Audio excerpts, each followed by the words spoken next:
우리가 계속 말씀을 살펴보고 있는 것처럼 하나님은 이스라엘 백성들과 언약을 맺으신 후에 성막을 지을 것을 명령하셨습니다.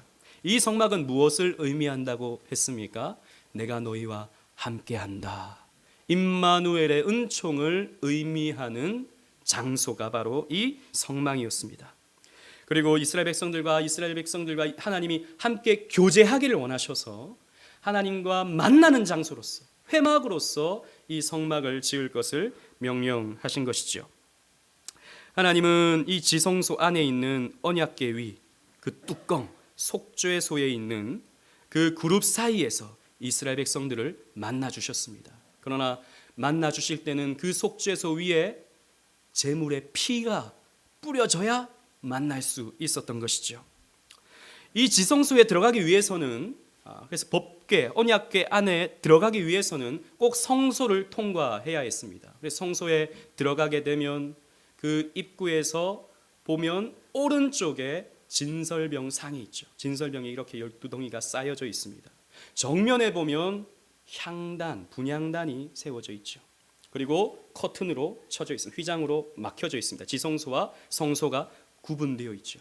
여러분, 지난주에 제가 나눠드렸던 그 그림을 여러분 버리지 않으셨죠? 성경책에 잘 꽂아놓고 있으셔야 됩니다. 만약에 잃어버리신 분들은 저 뒤에 있으니까 또 가져가셔서 성경책에 이렇게 끼워 놓으시면서 같이 보시면서 참고하셔서 이렇게 말씀 들어주시면 됩니다. 그 왼쪽에, 입구에서 봤을 때 이 왼쪽에 무엇이 있냐면 이 등잔대가 있습니다. 등잔대. 성소 안에는요, 창문이 없습니다. 그리고 네 겹으로 된 천막으로 덮여 있기 때문에 그 가운데는 또 가죽도 있죠. 그렇기 때문에 빛이 조금도 들어올 수 없는 구조로 되어 있어요. 그래서 만약 이 등잔대가 없다면 이 성소 안에 들어가서는 아무것도 할 수가 없습니다. 그래서 등잔대가 이 제사장들이 할 수 있는 일을 할 수 있도록 도와주는 것이죠. 빛을 비춰주면서 어디에 무엇이 있는지 가르쳐주고 그 진리를 가르쳐줄 뿐만 아니라 그 성소에서의 임무를 잘 할 수 있도록 이 등잔대가 도와주는 것입니다. 그런데 단순히 도와주기만 한 뿐만 아니라 이 성소 안의 기물들이 다 정금으로 되어 있잖아요. 순금으로 되어 있잖아요. 그러다 보니까 이 등잔대에 불을 켜게 되면 그 빛이 반사되면서 황홀한 장면이 연출됩니다. 그 금빛으로 그 성소 안이 환해지게 되는 것이죠. 굉장히 아름다운 그런 장면이 연출되게 되는 것입니다. 이것이 무엇을 의미합니까? 하나님의 영광을 의미하죠. 그 금빛의 그 아름다움이 하나님의 영광을 의미하는 것입니다. 우리가 오늘 이 등잔대 앞에 서서 이 등잔대가 가르쳐주고 있는 진리의 내용이 무엇인지 함께 살펴보기를 원합니다. 그 가운데 이 구속사적 의미, 예수 그리스도와 관련해서 이 등잔대가 어떤 의미를 가지는지 여러분들과 함께 은혜를 나눌 때 여러분 정말 이 성소에게 담겨진 놀라운 진리를 발견하시는 여러분들 되셨으면 좋겠습니다. 우리 먼저 31절로 33절 말씀을 함께 읽어보도록 하겠습니다. 시작. 너는 순금으로 등잔대를 쳐 만들되 그 밑판과 줄기와 잔과 꽃받침과 꽃을 한 덩어리로 연결하고 가지 6을 등잔대 곁에서 나오게 하되 다른 3가지는 이쪽으로 나오고 다른 3가지는 저쪽으로 나오게 하며 이쪽 가지에 살구꽃 형상의 잔색과 꽃받침과 꽃이 있게 하고 저쪽 가지에도 살구꽃 형상의 잔색과 꽃받침과 꽃이 있게 하여 등잔대에서 나온 가지 6을 갖게 할지며. 아멘. 법궤와 진설병상은 우리가 지난번 살펴보았듯이 조각목으로 만들고 그 위에 금을 씌우는 방식으로 만들었습니다. 그런데 등잔대는 처음부터 금을 쳐서 만드는 방법으로 하나님이 명령하셨습니다. 주조해서 만들거나 혹은 금으로 싸서 만드는 것은 쉽게 만들 수 있죠. 그렇게 어렵지 않습니다. 그러나 금을 쳐서, 금덩어리를 쳐서 이런 등잔대의 모습으로 만드는 것은 쉬운 것이 아닙니다. 오늘날에도 만약에 이렇게 만들기 위해서는 굉장히 고도로 발달된 제련 기술과 이 세공 기술이 있어야 가능할 것이고 오랜 시간이 필요할 것입니다. 39절 말씀에 보면 이 등잔대는요, 금 한 달란트를 쳐서 만들라라고 말씀하셨어요. 금 한 달란트는 오늘날로 치자면 약 35kg입니다. 금 35kg 정도면 한 이만한 금이 되겠죠. 이만한 금. 이 금을 쳐서 만들어야 됩니다. 제가 한번 계산해 봤어요. 이게 얼마쯤의 가치를 가질까? 제가 그래서 네이버에 금 시세를 쳐봤습니다. 시세를 쳐보니까 금 1g에 69,000원이더라고요. 그런데 35kg 정도면 그러면 69,000원 곱하기 35,000을 제가 숫자에 약하거든요. 곱하면 얼마가 나오느냐 봤더니 약 24억 1,500만 원입니다. 이 등잔대 하나만 훔쳐가면 강남에 아파트 하나 살 수 있는 정도가 되는 것이죠. 엄청나게 비싼 기구입니다. 그런데 이 금으로 그래서 많은 이 주조 기술자들이 금 기술자들이 만들어 봤대요. 만들어 봤더니 이 35kg 정도로 금을 쳐서 만들면 약 한 1.5m 정도 되는 한 요 정도 되는 크기의 등잔대를 만들 수 있다고 합니다. 그림에서 볼 수 있듯이 여러분 주부에 보시면 그림에서 볼 수 있듯이 이 등잔대는요, 한 줄기의 꽃나무 모양에서 양옆으로 3가지씩 이렇게 줄기가 이어지는, 그래서 총 7개의 등불이 켜지는 방식으로 하나님이 만들라고 명령하셨습니다. 그리고 뭐 자세하게 하나님이 모양을 설명해 주시고 그대로 만들라고 명령하시죠. 그런데 오늘 본문에서 가르쳐주고 있는 대로 하나님은 살구꽃을 계속 강조하면서 그 꽃받침을 만들라, 그 꽃받침을 만들라 반복해서 말씀해 주십니다. 여러분, 왜 살구꽃일까요?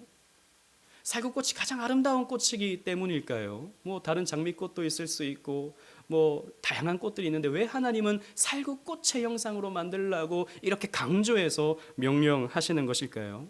우리는 성경에서 또 답을 찾을 수 있어야 됩니다. 성경에 보면요, 이 살구꽃에 관련된 이 장면이 민수기에 나오는데요, 아론의 쌍난 지팡이가 그것입니다. 여러분, 아론이요 대제사장이 됩니다. 그리고 하나님이 이 아론의 후손들이 대제사장이 되어야 한다고 명령을 해주시죠. 그래서 모세가 그것을 백성들에게 가르칩니다. 아론의 후손만 대제사장이 될 수 있다. 그랬더니 이제 불만을 가진 사람들이 있었습니다. 특히 레위 지파 사람들 가운데서도 고라와 다단과 아비란 이 세 사람이 들고 일어났습니다. 왜 아론의 후손만 이 특별한 지위를 가집니까? 왜 이 특권을, 이 가문만이 가집니까? 이거는 불공평한 것입니다 라고 이렇게 반역을 하게 되죠. 그리고 250명이나 되는 사람들이 그 고라를 지지하게 됩니다. 그때 하나님이 어떻게 하시죠? 땅이 입을 벌려서 이 세 사람을 먹게 만드십니다. 무슨 말이냐면 땅이 갈라져서 지진이 났는지 땅이 갈라져서 거기에 세 사람이 빠져버리게 되는 것이죠. 뿐만 아니라 하나님에게서 불이 나와서 그 250명, 추정했던 250명이 불태워 죽게 되는 일이 벌어지게 되죠. 그리고 하나님께서 명령하십니다. 각 지파별로 한 지팡이씩 가지고 와라. 그리고 그 지팡이에는 그 지파를 대표하는 사람의 이름을 써라. 그리고 이 레위 지파에는 아론이라고 이름을 써라 라고 명령을 하시죠. 그래서 모세가 그 지팡이를 12지파에게서 거두어서 이 지팡이 12개를 성소한 지성소에 있는 이 법궤 옆에 12개를 두게 됩니다. 그런데 다음 날 어떤 일이 벌어지게 되었습니까? 우리 주보를 보시면서 함께 살펴보도록 하겠습니다. 민수기 17장 8절 말씀 시작. 이튿날 모세가 증거의 장막에 들어가 본즉 레위 집을 위하여 낸 아론의 지팡이에 움이 돋고 순이 나고 꽃이 피어서 살구 열매가 열렸더라. 아멘. 자, 아론의 지팡이에서 순이 돋고 움이 돋고 꽃이 피고 살구 열매가 맺혔다라고 기록하고 있습니다. 놀라운 표적이죠. 여러분, 뿌리가 없는 지팡이가 어떻게 이런 꽃을 피울 수가 있겠습니까? 밑둥이 잘려진 지팡이에서 어떻게 열매가 맺혀질 수 있겠습니까? 여러분, 이것은 아론에게 주신 특별한 직분에 대한 의미예요. 무엇입니까? 죽은 것 같은 이 지팡이에서 생명이 움튼다는 것이죠. 무슨 말이냐면 대제사장은 아론이 그리고 또 그 후손이 받아서 쓰임 받아야 할 직분인데, 그것은 죽어 있는 영혼을 살리는 직분이다라는 것이죠.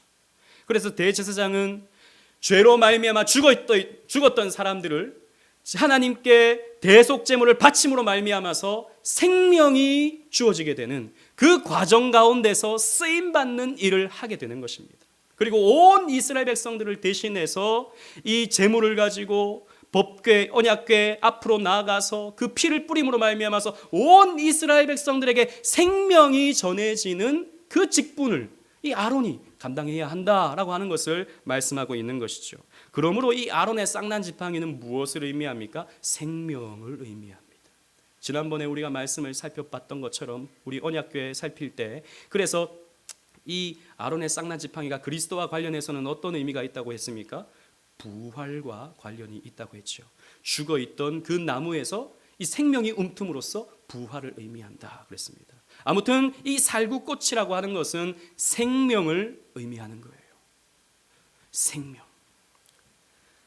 그러므로 많은 성경신학자들은 이 등잔대와 아론의 지팡이를 연관시키면서 이 등잔대의 빛은 생명의 빛을 의미한다라고 설명을 합니다. 실로 빛은 생명을 부여하죠. 여러분, 하나님이 이 세상을 만드실 때 가장 만드신 것이 무엇입니까?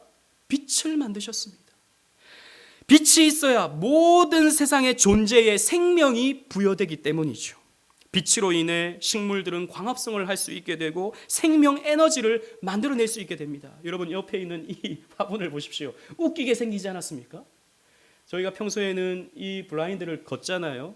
걷어놓고 있으니까 이 옆에 있는 이 나무가 잎을 전부 다 햇빛을 향하여 이렇게 자라게 됩니다.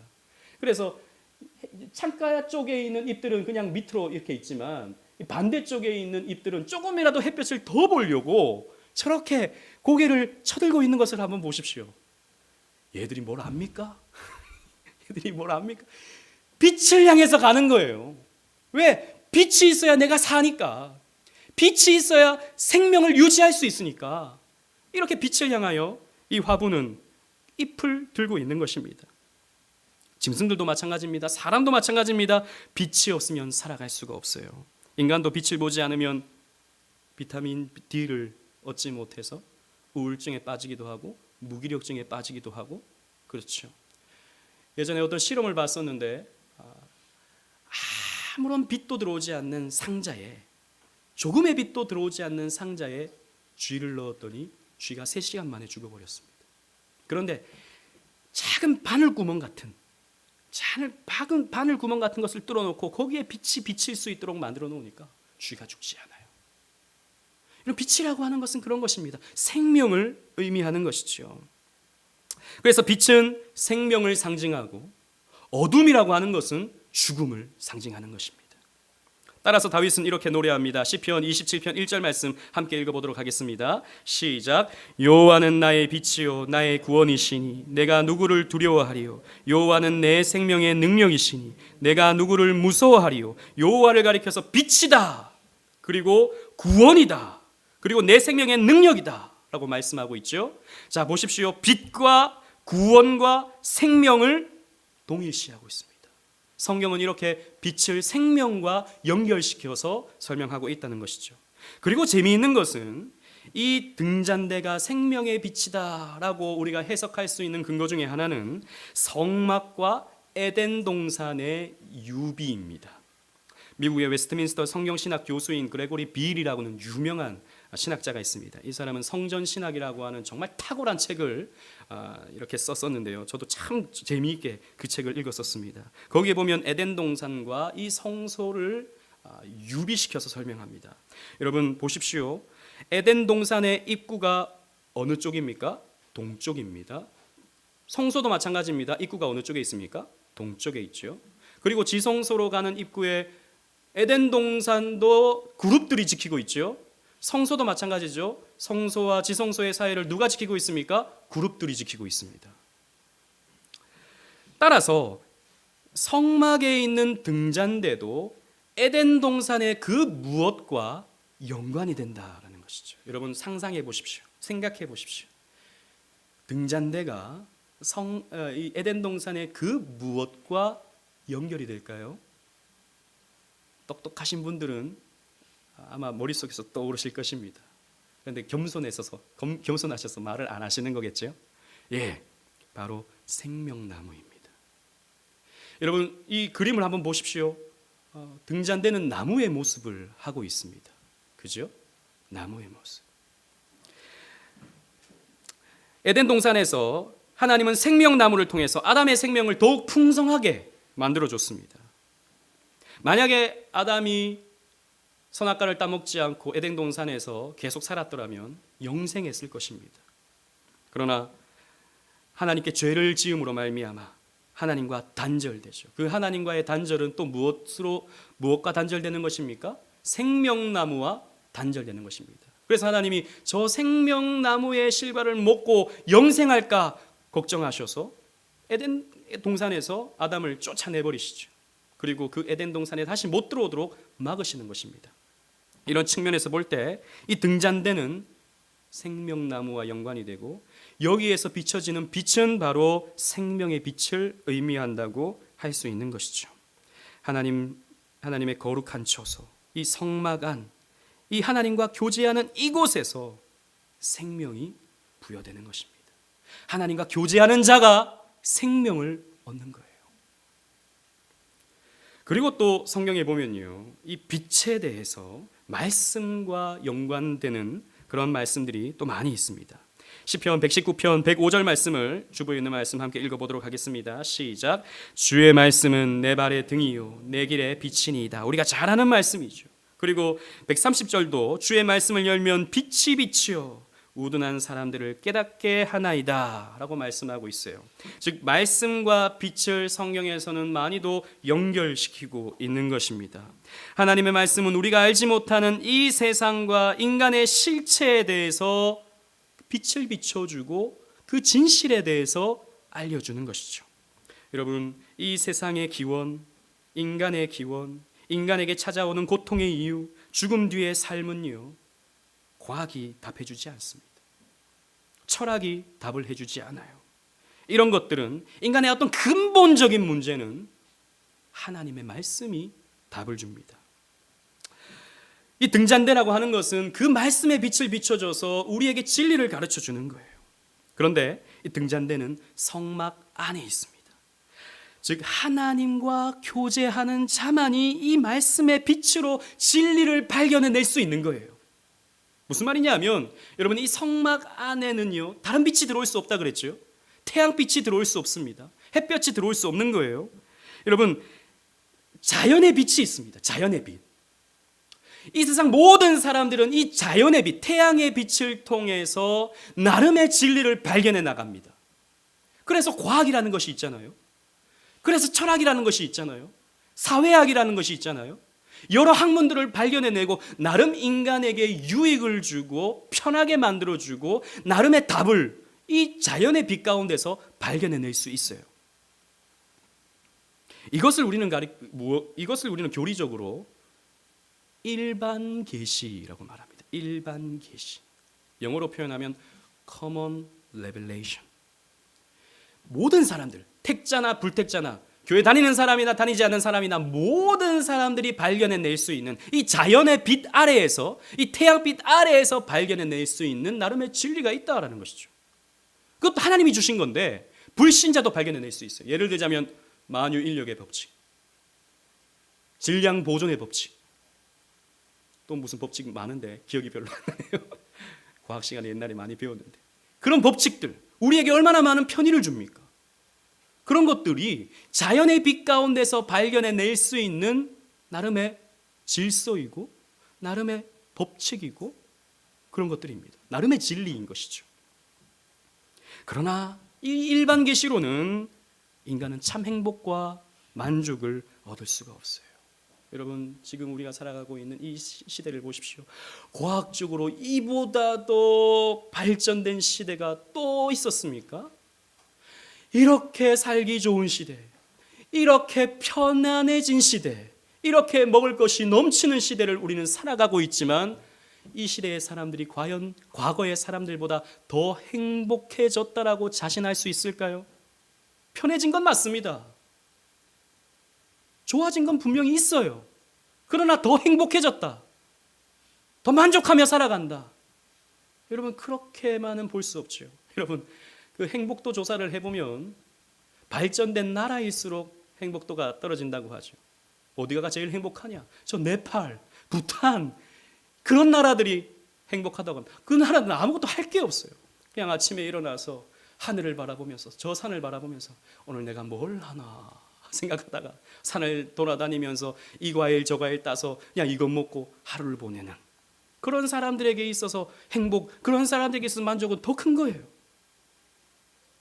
여러분, 이 문명이라고 하는 것이, 이 자연의 빛에서 발견된 이 여러 문명의 발전들이요, 인간에게 만족과 행복을 주지 못하는 것입니다. 그래서 솔로몬은 이렇게 말하죠. 전도서 2장 17절 말씀, 우리 주고 있는 말씀 함께 읽어보도록 하겠습니다. 시작. 이러므로 내가 사는 것을 미워하였노니 이는 해 아래에서 하는 일이 내게 괴로움이요 모두 다 헛되어 바람을 잡으려는 것이기 때문이로다. 아멘. 이는 해 아래에서 하는 모든 일, 해 아래에서 발견되는 모든 진리가 다 헛된 것이다. vanity, 아무것도 아니다, nothing이다, 바람을 잡는 것뿐이다. 그런데 이 세상에 많은 사람들이 이 바람을 잡으려고 애를 쓰죠. 여러분, 바람이 잡힙니까? 이 불어오는 바람을 우리가 잡을 수 있습니까? 그런데 이 세상 사람들은 자신들이 만들어낸 과학과 철학과 그런 인문학과 여러 가지의 것들로 그 바람을 잡으려고 하고 있는 거예요. 그러니까 자꾸 힘들 수밖에 없죠. 안 잡히는데 자꾸 허공에다가 손을 내미니 힘들 수밖에 없는 것입니다. 그러나 자연의 빛이 아닌, 태양빛이 아닌 다른 빛이 있다라고 성경은 우리에게 이 등잔대를 통해서 가르쳐주는 거예요. 그래서 이것이 성막 안의 등잔대의 빛, 말씀의 빛이라고 할 수 있는 것입니다. 이 빛은 이 세상 모든 사람들이 볼 수 없어요. 이 빛은 오직 하나님과 관계 있는 자들, 오직 하나님과 교제하며 하나님의 임재를 누리는 자만에게 공개되는 빛입니다. 이 빛은 성막 안에 이 등잔대의 불빛 아래에서만 발견할 수 있는 그런 빛이에요. 이 빛을 우리는 뭐라고 부르냐? 교리적으로 특별 계시라고 부르는 거예요. 영어로 표현하면 special revelation. 특별한 사람에게만 이 빛이 비치는 거예요. 하나님이 선택한 사람들에게만, 스페셜한 사람들에게만 이 빛이 비치는 거예요. 이 빛을 통해서 진리를 발견하는 거예요. 이 빛을 통해서 행복과 만족을 발견하는 거예요. 그러므로 여러분, 이 성막의 구조가 참 신비합니다. 성막 안에는 결코 자연의 빛이 침투해 들어와서는 안 되는 것입니다. 어떤 자유주의 신학자는 이렇게 말했습니다. 이 성막은 실패작이다. 하나님은 뭔가 실수하셨다. 창문을 만들어 놔야 환기도 되고 채광도 되어서 그 안에서 더 이 제사장들이 쉽게 일들을 할 수 있었을 텐데 창문을 만들어 놓지 않은 것은 하나님의 실수다, 이렇게 주장하는 사람도 있었습니다. 그러나 그것은 뭘 모르고 하는 소리죠. 진리를 모르는 사람들의, 이 말씀의 빛을 비춰보지 못한 사람들의 말입니다. 여러분, 성소와는 결코 자연의 빛이 침투해 들어오면 안 됩니다.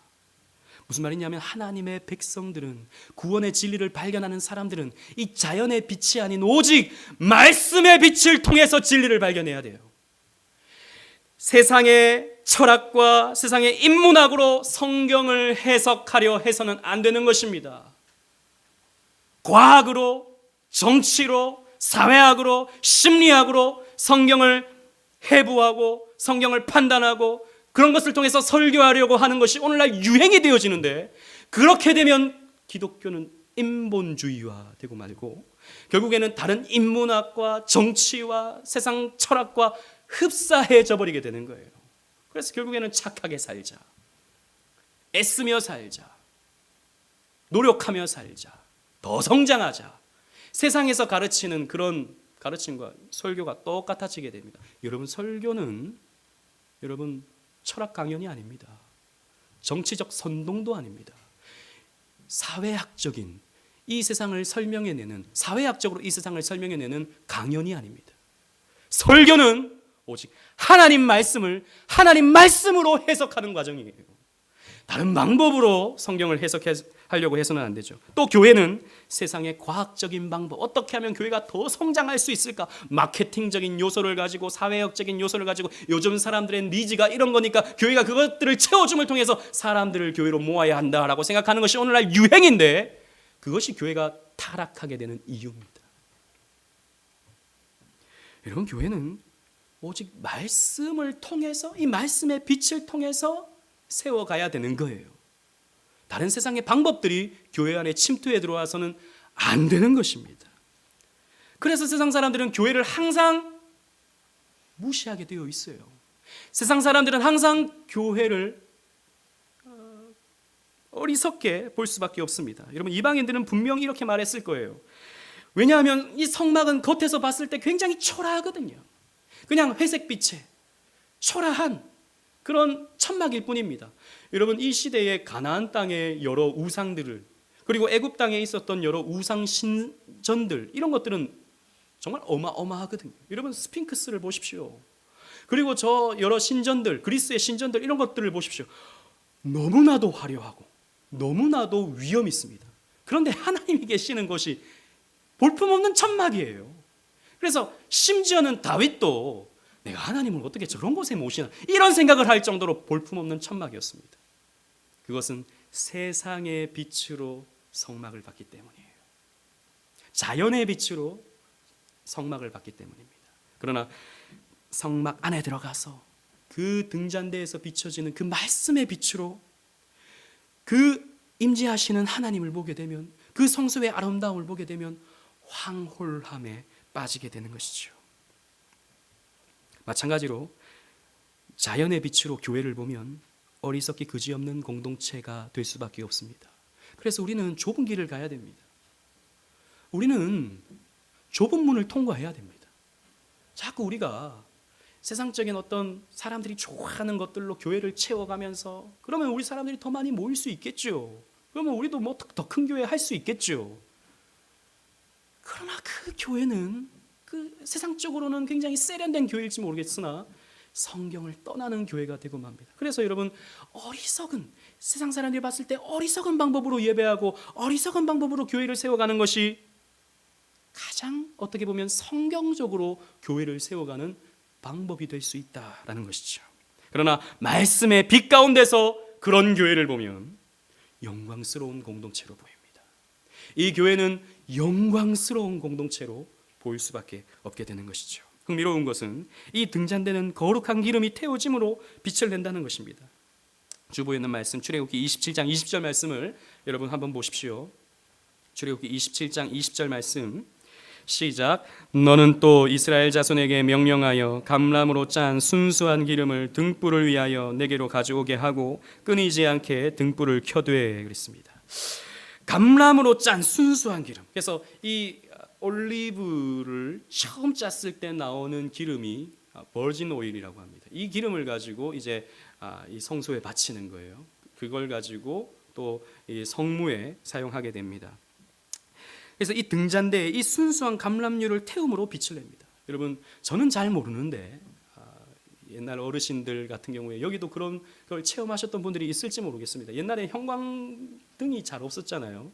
제가 아주 어릴 때 외갓집에 갔을 때도 집에 전기가 안 들어왔어요. 제가 아주 시골 꼴짝이었기 때문에 전기가 안 들어왔었거든요. 그래서 호롱불 같은 것들이 이렇게 피어났다고요. 그런데 저는 잘 모르는데 좋은 기름으로 그 불을 태우지 않고 좀 나쁜 기름으로 그 기름을 태우면 그름이 생긴다 그래요. 그래서 자고 일어나면 코밑이 까만 그런 경험들을 우리 집사님들 혹시 해본 적이 있으십니까? 예, 고개를 끄덕이시는 분들이 있는데 고개를 끄덕이시는 분들은 예, 그런 경험이 있는 분들이죠. 아무튼 버진 오일은 순수한 기름이기 때문에 이런 그름이 잘 생기지 않게 되는 것입니다. 그런데 다만 하나님이 이렇게 그름 안 생기는 좋은 기름 바쳐라, 이게 아니고 여기는 아주 중요한 또 의미가 있습니다. 뭐냐면 이 순수한 감람류는요, 이렇게 기름을 태우는 일에만 사용되는 것이 아니라 왕과 제사장과 선지자를 세울 때, 임직하게 될 때 그 머리에 기름을 붓는 용도로서, 관유로서 사용되기도 했다라는 것이죠. 그런데 이 머리에 붓는 이 기름은 무엇을 의미하냐면 성령의 능력을 의미하는 것이었습니다. 이사야 선지자는 앞으로 오실 메시아가 입을 성령의 능력에 대해서 이렇게 묘사를 했습니다. 이사야 61장 1절 말씀 여러분 함께 읽어보도록 하겠습니다. 시작. 주 여호와의 영이 내게 내리셨으니 이는 여호와께서 내게 기름을 부으사 주 여호와의 영이 내게 임했다 그랬는데, 또 여호와께서 내게 기름을 부었다라고 말씀하고 있습니다. 즉 성령의 임재와 기름 부어짐을 이렇게 연결시키고 있는 것이죠. 베드로도 이렇게 말합니다. 사도행전 10장 38절에 하나님이 나사렛 예수에게 성령과 능력을 기름 붓듯 하셨음에 라고 했습니다. 즉 성령의 부어짐을 기름 부어짐에 비유하고 있는 것이죠. 이런 면에서 보았을 때 등잔대가 비추는 이 말씀의 빛은 성령의 능력으로 우리에게 비춰져야 한다라는 것입니다. 무슨 말입니까? 등잔대에 부른 기름 없이 빛을 낼 수 없듯이 하나님의 말씀은 성령의 능력이 아니고는 결코 우리의 영혼에 비춰질 수 없다라는 것입니다. 즉 하나님의 말씀은 성령님으로 말미암아 그 능력이 나타나고, 성령님은 홀로 역사하지 아니하시고 항상 말씀을 통해 역사하신다라는 것입니다. 여러분, 오늘 이 말씀이 여러분들 깨달아지십니까? 이 말씀이 여러분 이해가 되십니까? 이해가 되시고 이게 믿어지는 것은 성령님께서 역사하고 있는 거예요. 지금 여러분 이 시간에도 말씀의 빛이 여러분들에게 비춰지고 있는 거예요. 이건 눈으로 볼 수 있는 것이 아닙니다. 영으로 볼 수 있는 거예요. 이 영으로 볼 수 있는 이 말씀의 빛은 여러분 성령의 역사 가운데, 성령의 능력 가운데 여러분들에게 적용이 되는 것입니다. 어떤 사람들은 100% 이해하는 사람도 있고 어떤 사람은 10%, 5% 이해하는 사람도 있습니다. 그러나 그 이해하는 5%도 여러분들의 능력으로 이해할 수 있는 것이 아니라 성령님께서 역사해 주시기 때문에, 이 시간 여러분들의 마음속에 성령님께서 역사해 주시기 때문에 그 말씀이 이해가 되어지고 그 말씀이 깨달아지어지고, 아 이렇게 연결이 되는 거구나, 아 이것이 이런 의미이구나, 아 예수님이 이런 분이구나 믿어지게 될 때 성령님께서 역사하고 있는 증거입니다. 아무도 아멘을 안 하셨어요. 성령님께서 역사하시는 증거다라는 것이죠.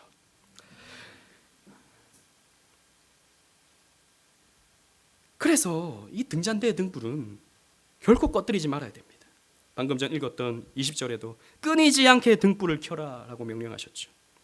또 주보에 있는 말씀 출애굽기 27장 21절도 함께 읽어보도록 하겠습니다. 시작. 아론과 그의 아들들로 회막안 증거궤 앞 휘장 밖에서 저녁부터 아침까지 항상 여호와 앞에 그 등불을 보살피게 하라. 이는 이스라엘 자손이 대대로 지킬 규례이니라. 아멘. 끊이지 않게 등불을 켜라. 또 뿐만 아니라 그 등불을 보살펴라. 제사장의 아주 중요한 임무는 등불을 꺼뜨리지 않는 것입니다. 항상 이 불을 간직하고 이 불이 계속 타오를 수 있도록, 아침이든 밤이든 낮이든 항상 이 불이 타오를 수 있도록 보살펴야 했던 것이죠. 이것이 무엇을 의미합니까? 하나님의 사람은 결코 말씀의 불을 꺼뜨려서는 안 된다라는 것입니다. 우리는 말씀을 읽는 것과 듣는 것과 묵상하는 것을 놓치지 말아야 한다라는 것이죠. 그런데 여러분 한 주간 어떻게 사셨습니까? 말씀을 읽으셨습니까? 말씀을 기억하시면서 살았습니까?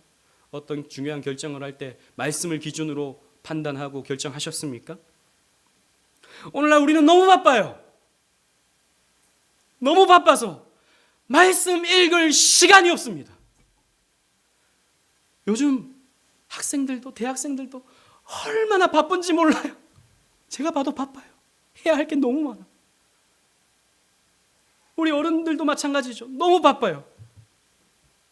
그러나 여러분, 말씀을 읽을 시간이 없을 정도로 바쁜 것은 그 바쁜 걸로 우리가 성공하는 것이 아니라 우리가 망하는 것입니다. 말씀 읽을 시간이 없어서 여러분, 그 바쁜 것은 여러분들을 망하게 만드는 거예요. 성공시켜주는 것이 아닙니다. 우리는 다른 엉뚱한 것에 시간을 빼앗기고 있는 거예요. 다른 엉뚱한 우상에 내 마음을 빼앗기고 있는 것입니다. 그래서 말씀 읽을 시간이 없는 거예요. 아주 중요한 것을 우리는 놓치고 있다라는 것이죠.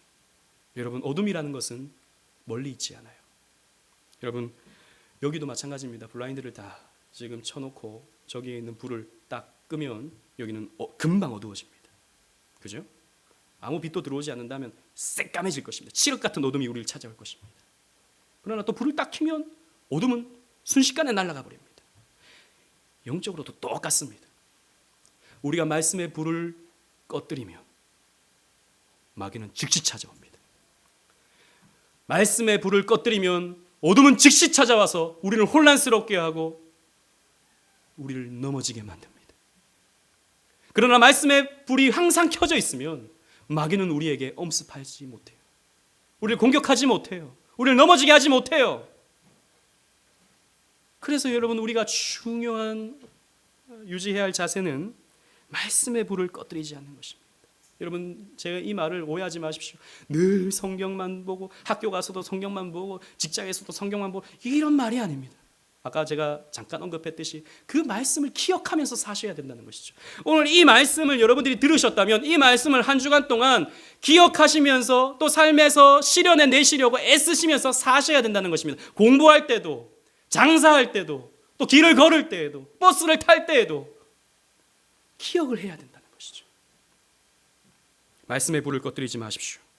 그래서 시편은 복 있는 사람에 대해서 이렇게 정의합니다. 시편 1편 2절 말씀을 함께 읽어보도록 하겠습니다. 시작. 오직 여호와의 율법을 즐거워하여 그 율법을 주야로 묵상하는도다. 복 있는 사람은 돈 많은 사람이다. 성경은 그렇게 말하고 있지 않아요. 복 있는 사람은 자식이 좋은 대학에 들어가는 것이다. 이렇게 말하지 않아요. 복 있는 사람은 그 율법을 즐거워하며 그 율법을 즐거워하여 묵상하는 자다. 주야로 묵상하는 자다라고 말씀하고 있습니다. 여러분, 이럴 때 아쉬레 복이 우리에게 찾아오는 것입니다. 사랑하는 오직은혜 교회 성도 여러분, 등잔대는 생명의 빛을 상징합니다. 예수님께서는 이렇게 말씀하셨어요. 요한복음 8장 12절에 예수께서 또 말씀하여 이르시되 나는 세상의 빛이니 나를 따르는 자는 어둠에 다니지 아니하고 생명의 빛을 얻으리라. 예수님께서 내가 세상의 빛이다라고 말씀하시면서 생명의 빛을 너에게 준다라고 말씀하고 있어요. 그래서 예수를 믿는 자는 죽지 않고 영생을 얻습니다. 등잔대는 또 말씀의 빛을 상징합니다. 요한복음에서 예수님에 대해 이렇게 전하고 있어요. 요한복음 1장 1절로 4절 말씀에 태초에 말씀이 계시니라. 이 말씀이 하나님과 함께 계셨으니 이 말씀은 곧 하나님이시라. 4절에 그 안에 생명이 있었으니 이 생명은 사람들의 빛이라 라고 말씀하고 있습니다. 요한복음은 말씀과 빛과 생명과 예수 그리스도를 같은 선상에 놓고 있어요. 동일시하고 있는 것입니다. 따라서 이 등잔대의 빛과 생명 그리고 이 말씀의 궁극적인 실체는 무엇입니까? 예수 그리스도인 것입니다. 이 등잔대는 예수 그리스도를 계시해주고 있는 진리의 기구다라는 것이죠. 그래서 하나님은 지성소에 들어가는 이 성소에 이 등잔대를 세워두시고 진리를 깨우치도록 만드셨다라는 것입니다. 하나님의 임재로 들어가기 원하는 사람은 예수 그리스도의 그 빛을 발견해야 된다는 것입니다. 그 생명의 빛을, 그 말씀의 빛을 그 예수 그리스도를 통해서 얻어야 된다는 것이죠. 여러분, 그러기에 우리는 예수를 믿어야 됩니다.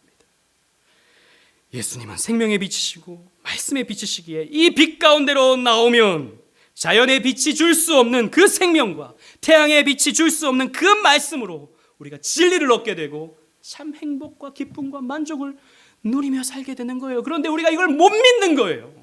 못 믿는 거니까 자꾸 자연빛에 나가서 태양빛에 나가서 거기서 뭔가 바람을 잡으려고 애를 쓰고 있는 것이죠. 그럼 방향을 바꿔야 됩니다. 방향을 바꿔야 돼요. 우리는 성소에 들어가서 그 말씀의 진리의 빛 가운데로 우리는 나아가야 되는 것이죠. 이렇게 예수를 따르는 자는 저 새하늘과 새 땅에서 그 등불의 실체를 보게 됩니다. 그래서 우리가 이 땅에서 믿음으로 살다가 저 새하늘과 새 땅에 들어가게 되면 그 등불의 실체를 보게 되는데 계시록은 이렇게 말씀하고 있습니다. 21장 23절에 다 같이 읽겠습니다. 시작. 그 성은 해나 달의 비침이 쓸데없으니 이는 하나님의 영광이 비치고 어린 양이 그 등불이 되심이라. 아멘. 새하늘과 새 땅에 가면 해가 필요 없어요. 달이 필요 없습니다. 거기에서는 하나님의 영광이 비치는 거예요. 그런데 어린 양이 그 등불이 되심이라 라고 말씀하고 있어요. 자, 성소 안에 있던 그 등잔대, 여러분, 이 성소는 사실 새하늘과 새 땅의 하나의 모형입니다. 모형이에요. 그래서 그 모세가 하늘의 것을 보고 이 땅에서 이 성막을 만들잖아요. 하늘에서 본 게 뭐냐면 새하늘과 새 땅인 거예요. 거기에서 뭔가를 보고 내려와서 만든 게 이 등잔대였단 말입니다. 그 실체가 뭐냐? 등잔대의 실체가 뭐냐? 그 등불의 실체가 뭐냐? 어린 양이다라는 것이죠.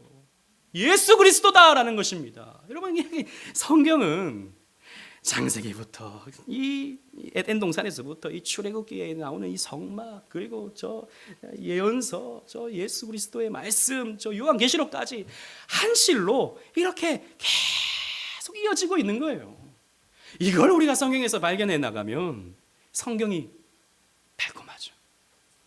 여러분, 우리 설교를 들을 때 자꾸 선동의 어떤 설교를 들으려고 해서는 안 됩니다. 이렇게 해서 이렇게 막 으쌰으쌰.